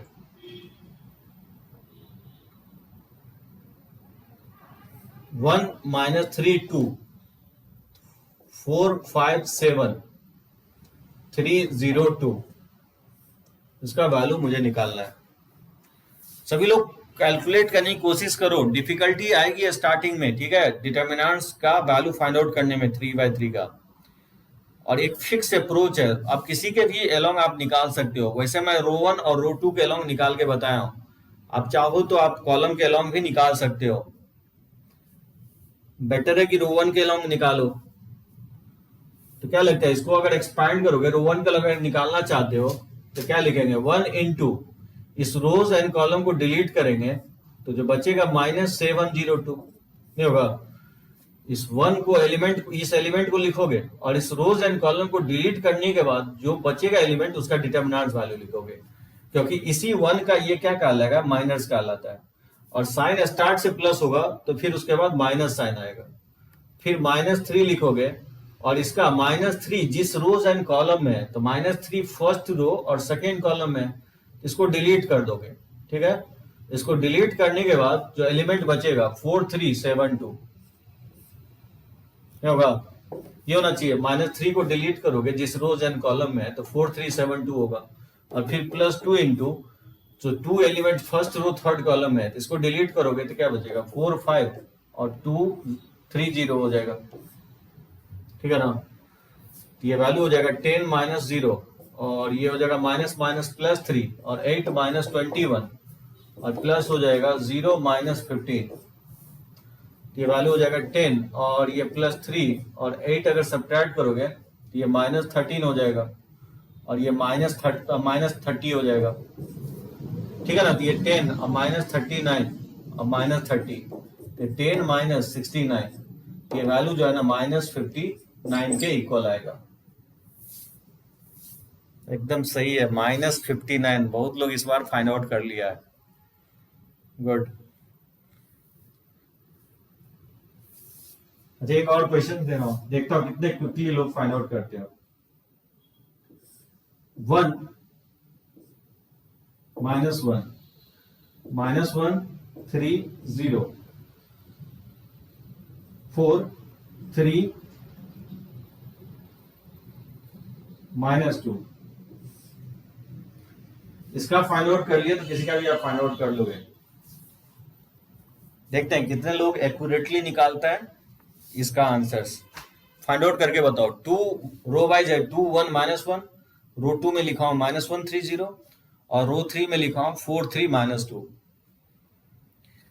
डिटर्मिनेंट्स लर्न करना बहुत जरूरी है, क्योंकि जानते हो अदर चैप्टर्स में चाहे स्ट्रेट लाइन की बात करो या वेक्टर की बात करो या 3D की बात करो, जैसे आप फिजिक्स में भी देखे होंगे कि A क्रॉस B, दो वेक्टर का क्रॉस प्रोडक्ट हम लोग डिटर्मिनेंट से ही निकालते हैं। आपको अगर IJ के कंपोनेंट में अगर दो वेक्टर दिया गया हो तो एरिया हो गया, वॉल्यूम हो गया, मतलब ऐसे बहुत सारे चैप्टर जहां पे हम लोग डिटर्मिनेंट्स का कंसेप्ट यूज होगा। साहिल और दिव्यांशु बोल रहा है कि 1 के इक्वल होगा।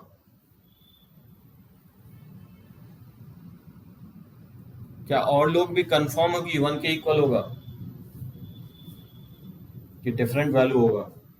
तो चलो मैं रो 1 के अलॉन्ग निकाल के आपको बताता हूं। जैसे रो 1 के अलॉन्ग निकालेंगे तो 2 इंटू डायरेक्टली लिखोगे, ठीक है ना, -6 -0 और -1 इंटू इस रोज को और कॉलम को डिलीट करोगे, ये माइनस माइनस प्लस हो जाएगा 2 - 0 और प्लस और -1 इंटू इस रोज एंड कॉलम को डिलीट करेंगे तो -3 और ये -12। ठीक है ना, ये जो वैल्यू आएगा ये -12 और ये -2 और ये -1 और -15 हो जाएगा। ठीक है ना, तो ये -14 और ये माइनस माइनस प्लस 15, एकदम सही है। ये 1 के इक्वल ही होगा, नहीं 1 के इक्वल होगा। एक जस्ट लास्ट देख रहा हूं कितने लोग निकाल पा रहे हो। अच्छा, इसका बताओ क्या होगा।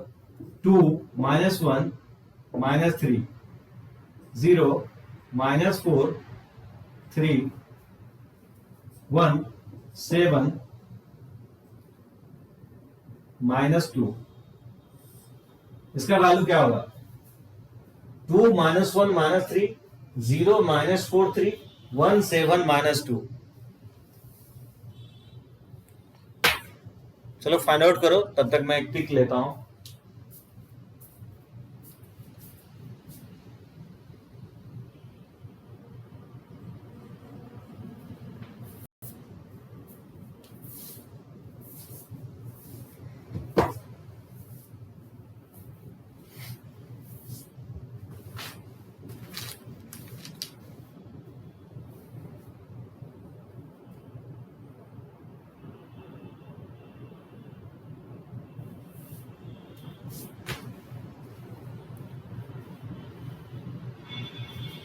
रानी सबसे पहले फाइंड आउट किया, बोल रहा है -41 होगा। साहिल, श्रेयांश, सृष्टि, मतलब सभी का -41 आ रहा है। तो चलो मैं इसको क्या करता हूँ, कॉलम 1 के अलॉन्ग एक्सपैंड कर देता हूँ। कॉलम 1 के अलॉन्ग एक्सपैंड करोगे तो ये 2 इंटू रोज एंड 8 -21 हो जाएगा, और इसके अलॉन्ग तो 0 ही होगा, और फिर +1 इंटू, और इसके अलॉन्ग होगा -3 और -12। ये वैल्यू हो जाएगा 2 इंटू -3 हो जाएगा, और फिर ये -15 हो जाएगा, ये -6 और -15 -21 के इक्वल आ रहा है, -41 आ रहा है। कैसे? इसको डिलीट करोगे तो ये 8 -21, और इसके अलॉन्ग तो 0 ही होगा, और 1 इंटू इसके अलॉन्ग करोगे तो -3 और ये -12 होगा, क्योंकि माइनस माइनस प्लस ही है, ये -15 हो जाएगा, और ये ये -13 हो जाएगा, ये -26 हो जाएगा। ठीक है, तो ये माइनस आपका 41, नहीं सही है, -41 ही होगा इसका आंसर। चलो एकदम सही है, बढ़े आगे।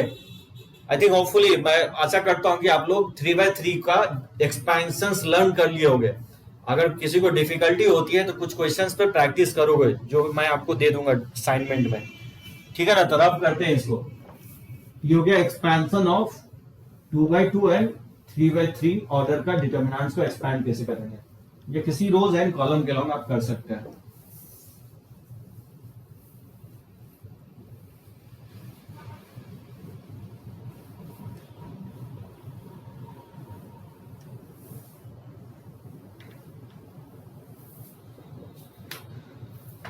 हाँ, जैसे हम लोग ट्रांसपोज पढ़े थे ना मैट्रिसेस का, उसी तरह से डिटर्मिनेंट्स का भी ट्रांसपोज होता है। तो देखो, ट्रांसपोज ऑफ ए डिटर्मिनेंट,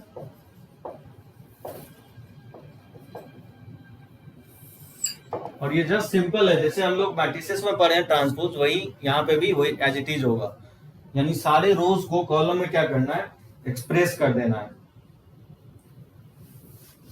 ठीक है ना, जैसे डी अगर मान लो A1 B1 C1 है, A2 B2 C2, A3 B3 C3, इसको हम लोग DT यानी तो D डैश से लिखेंगे, इसको बोलेंगे ट्रांसपोज ऑफ डिटर्मिनेंट। ठीक है, डी क्या होगा, बेसिकली रोज को कॉलम में लिख देना, जैसे कॉलम रोज है इसको कॉलम में लिख देना है, यानी A1 B1 C1, A2 B2 C2, और ये जगह A3 B3 C3। बात समझे, रो 1 को कॉलम 1 में, रो 2 को कॉलम 2 में, और रो 3 को कॉलम 3 में। ये आपका क्या कहलाएगा, ट्रांसपोज कहलाएगा डिटर्मिनेंट्स का। और ये बहुत सिंपल होगा,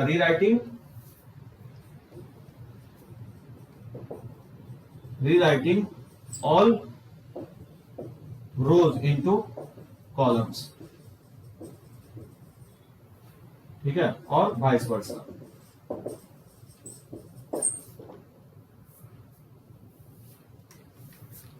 ठीक है, तो कोई नया चीज नहीं है, ट्रांसपोज नहीं चेंज नहीं होगा दिव्यांशु, वही रहेगा जो हम लोग मैट्रिसेस में पढ़ चुके हो। तो जो मैट्रिसेस में ट्रांसपोज पढ़े हैं, यहाँ पे भी एज इट इज होगा। ट्रांसपोज का मतलब ये होगा कि रीराइटिंग ऑल रोज इनटू कॉलम, रीराइटिंग ऑल रोज इनटू कॉलम, या कॉलम इनटू रोज, उसी को हम लोग ट्रांसपोज बोलेंगे। ठीक है, और इसमें मेन जो है ना, आपको डिटर्मिनेंट्स में प्रॉपर्टीज है। अगर आप प्रॉपर्टीज समझ जाते हो तो फिर समझो कि आप डिटर्मिनेंट समझ गए। तो ट्रांसपोज कोई डिफिकल्ट नहीं है। जैसे हम लोग बोले कि फाइंड द ट्रांसपोज ऑफ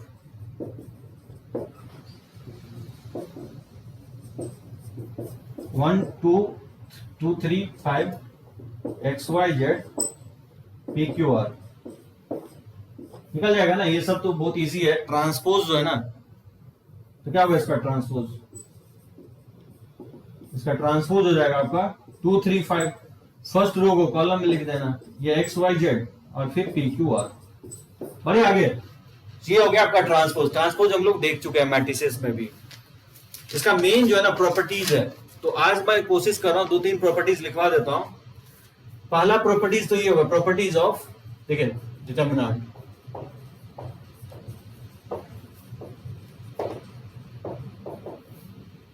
तो 7-8 प्रॉपर्टीज है इसमें। पहला प्रॉपर्टीज ये होगा कि जो डिटर्मिनेंट्स है और उसका जो ट्रांसपोज है उसका वैल्यू क्या होता है, सेम होता है।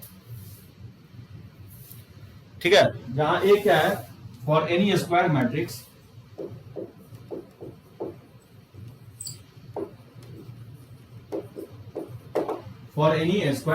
है,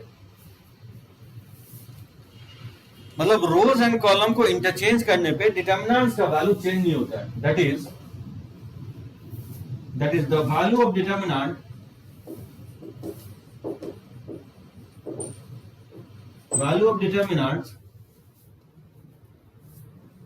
remain unchanged when the all rows and columns are interchanged.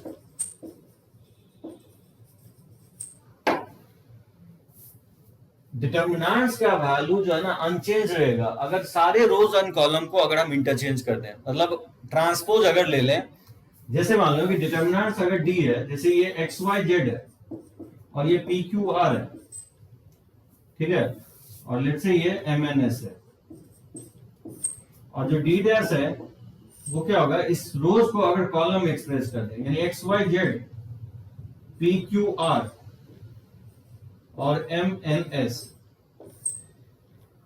तो फिर क्या होगा कि डी डैश जो है ना डी के इक्वल ही होगा। मतलब ट्रांसपोज लेने के बाद जो डिटर्मिनेंट्स का जो वैल्यू होगा उसमें कोई चेंज नहीं होगा। सो डी जो है ना, डी डैश मैं कैसे निकाला हूं, इसका मैं रोज को कॉलम में लिख दिया, X Y Z first column में लिख दिया, पी क्यू आर जो सेकंड रो में उसको मैं सेकंड कॉलम में लिख दिया, और जो एम एन एस है डी में थर्ड रो में लिखा हुआ है जिसको मैं थर्ड कॉलम में लिख दिया। तो रोज को कॉलम में, सारे रोज को कॉलम में लिखने पे डिटर्मिनेंट्स का वैल्यू चेंज नहीं होता है। जैसे क्वेश्चंस मैं इस तरह से दे दूं कि इफ x इक्वल टू 1 2 3 3 4 5 6 7 8 9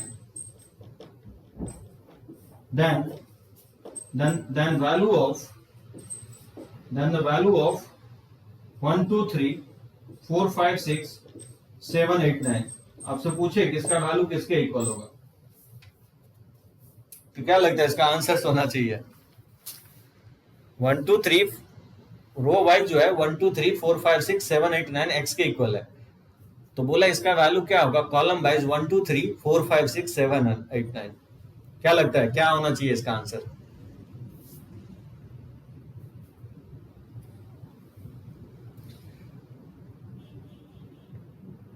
इतना टाइम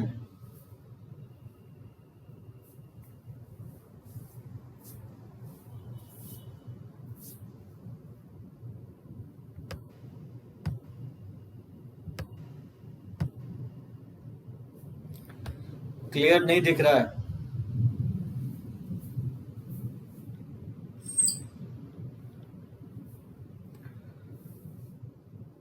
मैं कह रहा हूं कि 1 2 3 4 5 6 7 8 9 रो वाइज जो है ना एक्स के इक्वल है। तो बोल रहा हूं कि कॉलम वाइज जो है 1 2 3 4 5 6 7 8 9 का वैल्यू क्या होगा। नहीं, आप नहीं समझे, बहुत लोग नहीं समझा।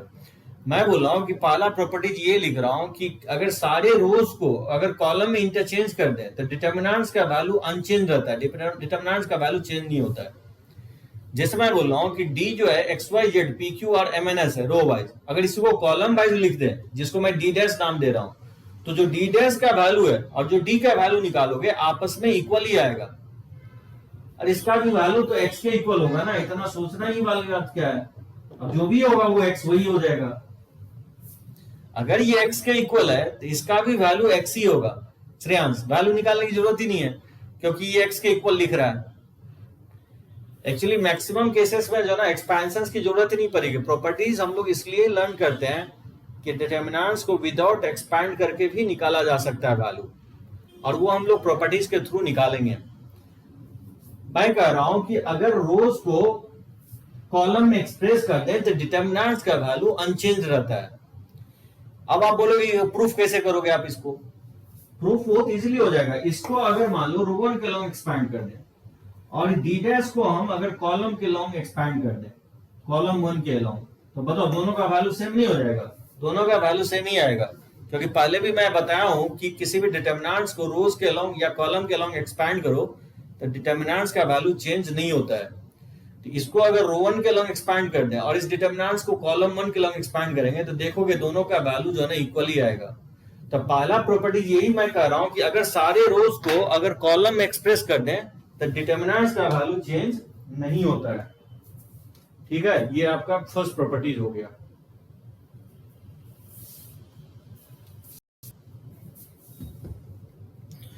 रब करें इसको, किसी को इसमें डाउट हो तो पॉइंट आउट करो।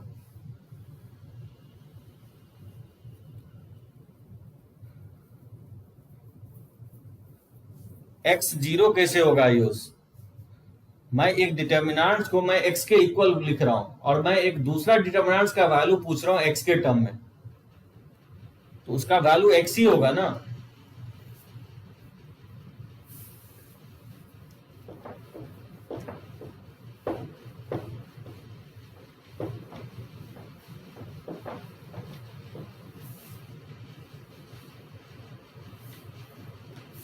अच्छा एक बात बताओ, जैसे मैं बोलूं कि d जो है 5, 7 और 6, 9 है और कोई आपसे पूछे कि भाई 5, 7, 6, 9 का वैल्यू किसके इक्वल होगा? अगर मैं बोलूं कि d जो है 5, 7, 6, 9 के इक्वल है, ये d है, तो मैं बोल रहा हूं कि 5, 7, 6, 9 का वैल्यू क्या होगा? ऑब्वियसली d के इक्वल होगा, ये d के इक्वल होगा, क्योंकि इसको मल्टीप्लाई करोगे और माइनस इसको मल्टीप्लाई करोगे तो 45 माइनस 42 वही वैल्यू आ जाएगा जो 9 को 5 से मल्टीप्लाई करोगे माइनस 7 को 6 से, तो वो डी के इक्वल आएगा ना। समझ गए ना?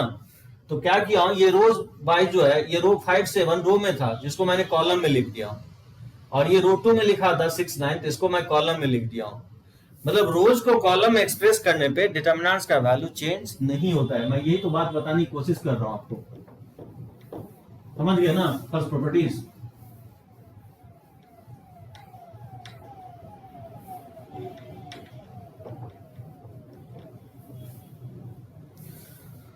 अब देखो सेकेंड प्रॉपर्टीज, लेकिन अगर दो रोज या दो कॉलम को चेंज करोगे तो फिर चेंज होगा, माइनस साइन आएगा। If any two row, if any two rows और columns, if any two row or column of a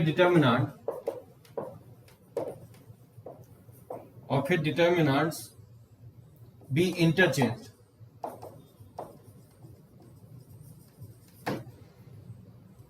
the value of determinant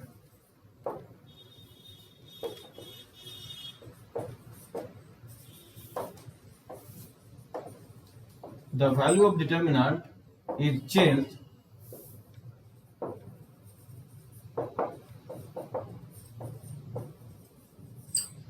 in sign only। मैं कह रहा हूं कि अगर मान लो किसी दो रोज या किसी दो कॉलम को अगर इंटरचेंज कर रहे हो तो डिटर्मिनेंट्स के मैग्नीट्यूड में कोई चेंज नहीं होगा, सिर्फ साइन में चेंज होगा। जैसे कैसे? जैसे मैं बोलूं कि डी जो है एक्स वाई जेड, जैसे 1, 2, 3 और लेट से पी क्यू आर ले लेता हूं और मैं लेट से इसको एक D1 नाम दे रहा हूं जिसको मैं क्या कर रहा हूं x, इसको मैं लिख देता हूं 1, 2, 3 XYZ और PQR। मैंने क्या किया, इसको ये अचीव किया, रो 1 को मैंने रो 2 के साथ इंटरचेंज कर दिया। ठीक है ना, डबल एरो से डिनोट करेंगे। जब भी इस तरह का लिखा मिले इसका मतलब ये होगा कि रो 1 को रो 2 को इंटरचेंज कर रहा है। तो जो D1 अचीव किया हूं मैं D से ही अचीव किया हूं, रो 1 को मैं रो 2 में लिख दिया हूं और जो रो 2 में लिखा हुआ था 1, 2, 3 उसको मैं रो 1 में लिख दिया हूं। तो मतलब D1 और D में क्या होगा रिलेशन? जो D1 का वैल्यू होगा वो माइनस D के इक्वल आएगा। बात समझे? किसी दो रोज को अगर आप इंटरचेंज करते हो तो डिटर्मिनेंट्स के मैग्नीट्यूड में कोई फर्क नहीं पड़ेगा, सिर्फ साइन में माइनस साइन आ जाएगा।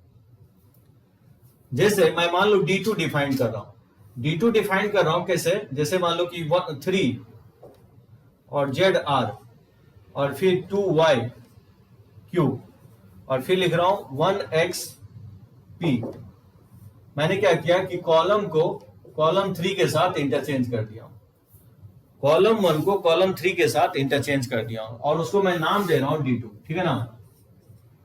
तो जो D2 का वैल्यू होगा वो -D के इक्वल होगा। तो किसी दो कॉलम को भी अगर इंटरचेंज कर रहे हो, पूरे तीनों के तीनों नहीं, अगर तीनों को इंटरचेंज करोगे तब तो पहला प्रॉपर्टी से कोई चेंज नहीं होगा, लेकिन किसी दो रोज या किसी दो कॉलम को अगर आप इंटरचेंज कर रहे हो तो डिटर्मिनेंट्स के मैग्नीट्यूड में कोई चेंज नहीं होगा, सिर्फ साइन में क्या होगा, माइनस साइन आ जाएगा। समझ में आया ये प्रॉपर्टीज? क्या करने की कोशिश कर रहा हूं, जैसे मान लो कि एक D3 डिफाइन कर रहा हूं, D3 लेट से PQR XYZ और लेट से 1 2 3, ये मैं अचीव किया हूं कैसे, मैंने क्या किया, रो 1 को इंटरचेंज कर दिया रो 3 के साथ। तो इस डिटर्मिनेंट्स में जो XYZ यहां लिखा हुआ था उसको मैं PQR 1 2 3 PQR 1 2 3 और XYZ। सो मैंने क्या किया, रो 1 को रो 3 के साथ इंटरचेंज कर दिया, यहां XYZ था इसको मैं रो 3 में लिख दिया हूं, और जो PQR रो 3 में लिखा हुआ था उसको मैंने रो 1 में लिख दिया हूं, रो 2 में कोई चेंज नहीं किया हूं। तो कह रहा हूं कि जो D3 का जो वैल्यू होगा वो किसके इक्वल होगा, अगेन -D के इक्वल होगा। नहीं, एलिमेंट पे नेगेटिव साइन नहीं आएगा दिव्यांश, एलिमेंट पे आगे चल के बताऊंगा किसी रोज एंड कॉलम में नेगेटिव साइन आएगा। ये D2 D1 में मैं रिलेशन नहीं बता रहा हूं, लेकिन मैं D से सिर्फ कनेक्ट कर रहा हूं, सिर्फ D से मैं कनेक्ट कर रहा हूं। तो D3 जो ना D में सिर्फ रिलेशन माइनस साइन का आएगा, D3 D2 में क्या होगा, कोई चेंज होगा कि नहीं ये मैं बाद में बताता हूं, लेकिन D3 जो है चेंज -D के साथ होगा। यानी ओरिजिनल में अगर किसी दो रोज या दो कॉलम को आप इंटरचेंज करते हो तो माइनस साइन आ जाएगा। यानी अगर मान लो इस तरह से लिखते हैं कि जैसे 1 2 3 4 5 6 7 8 9, इसको आप लिख सकते हो विथ माइनस साइन, 4 5 6 1 2 3 7 8 9। मैंने क्या किया, इसमें रो 1 को रो 2 के साथ इंटरचेंज कर दिया, 1 2 3 को मैंने रो 2 में लिख दिया और 4 5 6 को मैं रो 1 में लिख दिया, ठीक है ना। अगर आप चाहते हो कि नहीं कॉलम 3 को कॉलम 1 के साथ इंटरचेंज करें तो फिर एक माइनस साइन आ जाएगा, तो वो माइनस माइनस क्या हो जाएगा, प्लस साइन आ जाएगा।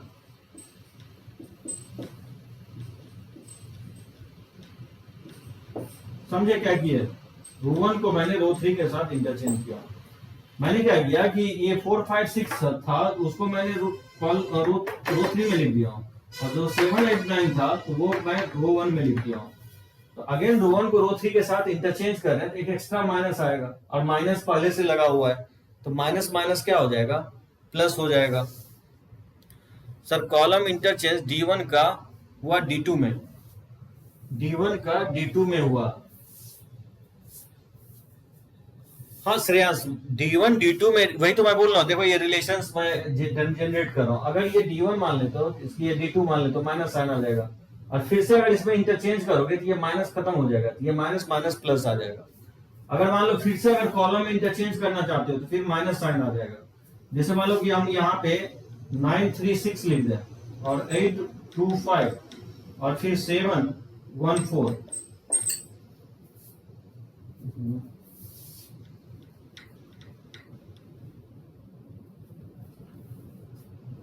ठीक है ना। तो किसी आप मान लो इसमें भी दो कॉलम को इंटरचेंज करते हो तो फिर माइनस साइन आ जाएगा।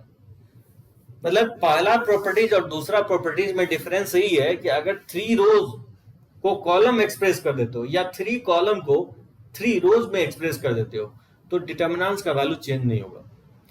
लेकिन किसी डिटर्मिनेंट्स में कोई भी दो रोज या कोई भी दो कॉलम को अगर आप आपस में इंटरचेंज करते हो, ऐसा नहीं होगा रोज को कॉलम में नहीं करोगे, दो रोज को रो से ही करोगे इंटरचेंज, यानी तो कॉलम को कॉलम से ही इंटरचेंज करोगे।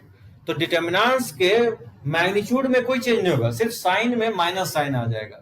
जैसे मैं D1 को क्या किया, रो 1 को रो 2 के साथ इंटरचेंज कर दिया, इसका जो मैग्नीट्यूड होगा, इसका जो वैल्यू होगा वो D के इक्वल होगा, लेकिन विथ माइनस साइन होगा, माइनस साइन आ जाएगा। जैसे मैं D2 जो लाया हूं कॉलम 1 को कॉलम 3 के साथ इंटरचेंज किया हूं, D को मैंने कॉलम 1 को कॉलम 3 के साथ इंटरचेंज किया हूं, तो जो मैं बोल रहा हूं कि जो D2 का वैल्यू आएगा वो D के इक्वल होगा मैग्नीट्यूड में, लेकिन साइन में अपोजिट होगा, यानी -D के इक्वल होगा। किसी दो रोज और दो कॉलम को इंटरचेंज करने पे डिटर्मिनेंट्स के साइन में माइनस साइन आ जाता है, ठीक है। ये दो प्रॉपर्टीज हो गया, इस पे दिखाता हूं क्वेश्चंस किस टाइप से आ सकता है। रब करें इसको।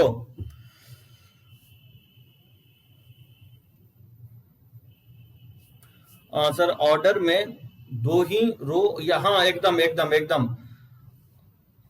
अकृष्ट जो सिन्हा जो ना, दो रोज दो कॉलम ही इंटरचेंज करोगे किसी भी ऑर्डर में, एट ए टाइम दो रोज या दो कॉलम ही इंटरचेंज होगा। अगर रोज को कर रहे हो तो कॉलम को नहीं करोगे, एट ए टाइम जो है ना, या तो रो इंटरचेंज होगा या नहीं तो कॉलम आपस में इंटरचेंज होगा, कॉलम रो के साथ इंटरचेंज नहीं होगा।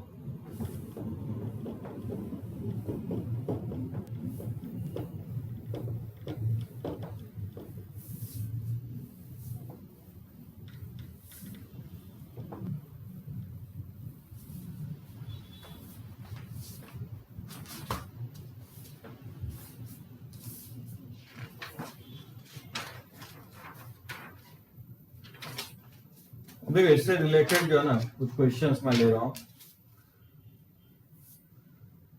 जैसे इफ x इक्वल टू दे रहा है 1 2 3 4 5 6 7 8 9, then find the value of 1 4 7 2 5 8 3 6 9 in terms of x के टर्म में निकालना है इसको,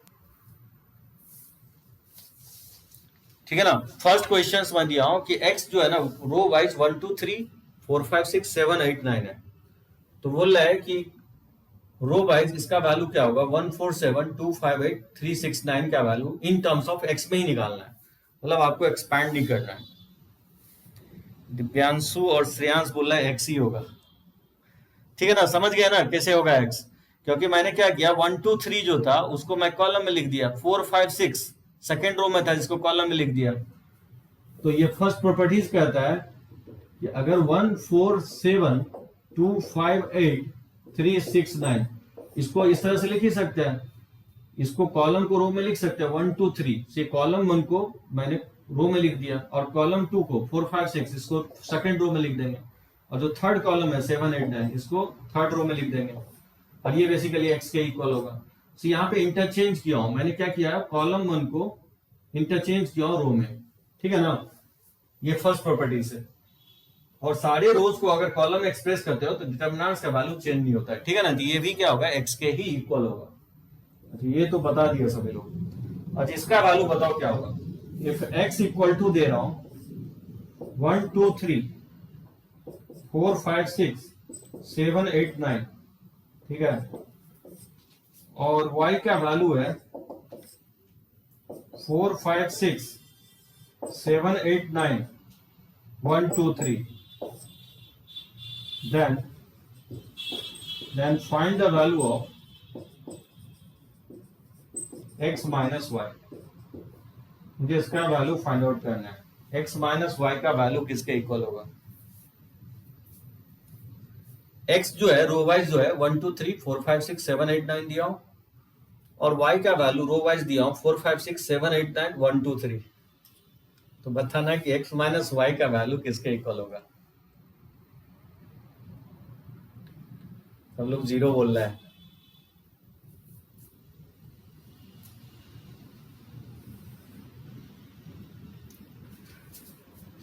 तो देखो मैं, ठीक है करेक्ट है, सबका जीरो होगा, लेकिन कैसे होगा वो देखो 1 2 3 4 5 6 7 8 9।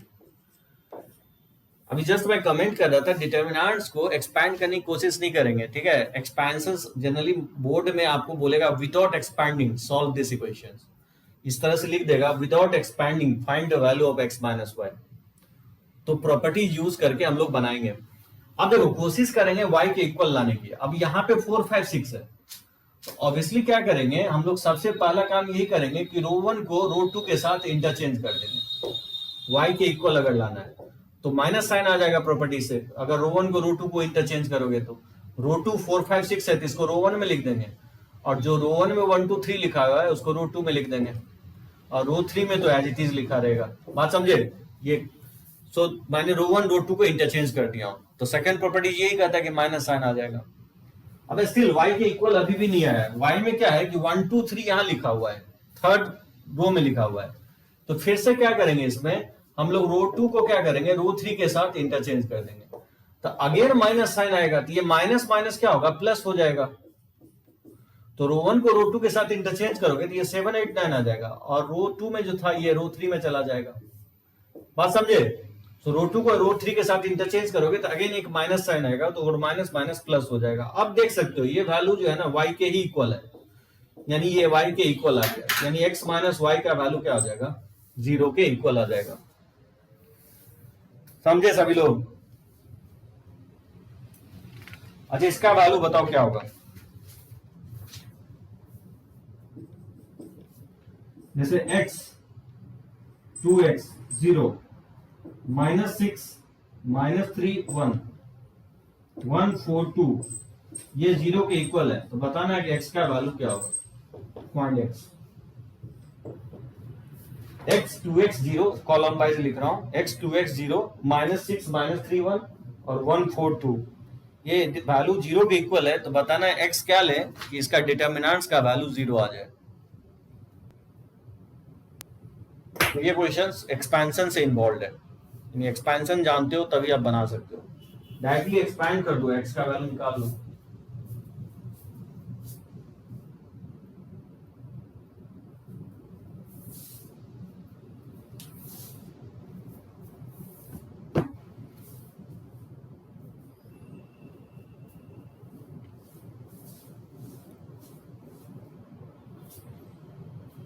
क्या लगता है क्या होना चाहिए इसका आंसर?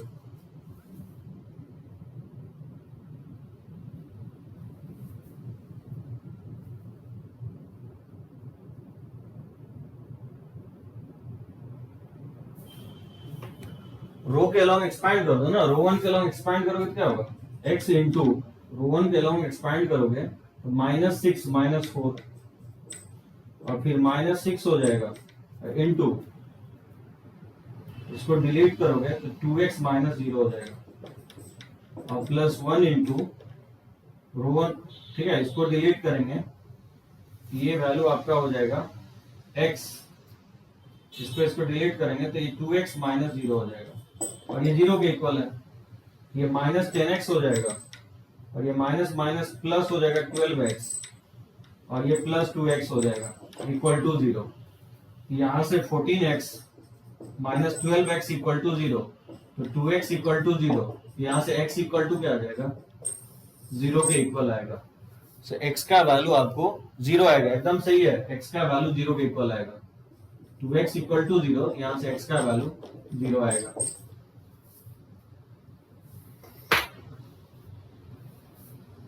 ठीक है ना? तो आज हम लोगों ने लर्न किया है कि सेकेंड और थर्ड ऑर्डर का एक्सपेंशन कैसे करेंगे, माइनर्स को फैक्टर कैसे फाइंड आउट करेंगे, और मैं आपको दो प्रॉपर्टीज बताया हूं कि अगर सारे रोज को अगर कॉलम में इंटरचेंज करते हो तो डिटर्मिनेंट्स का वैल्यू चेंज नहीं होता है, और सेकंड प्रॉपर्टी ये बताऊं किसी दो रोज या दो कॉलम को अगर इंटरचेंज करते हो तो डिटर्मिनेंट्स के मैग्नीट्यूड में तो कोई चेंज नहीं होगा, सिर्फ माइनस साइन आ जाएगा, सिर्फ माइनस साइन का चेंज हो जाएगा सिर्फ। ठीक है, समझे यहां तक? तो नेक्स्ट क्लास में हम लोग काफी इंपॉर्टेंट लेक्चर प्रॉपर्टीज को ही कंटिन्यू करेंगे, लगभग 7 to 8 प्रॉपर्टीज है डिटर्मिनेंट्स का। तो चलो लेक्चर्स को हम लोग आज यहीं पे एंड अप कर रहे हैं।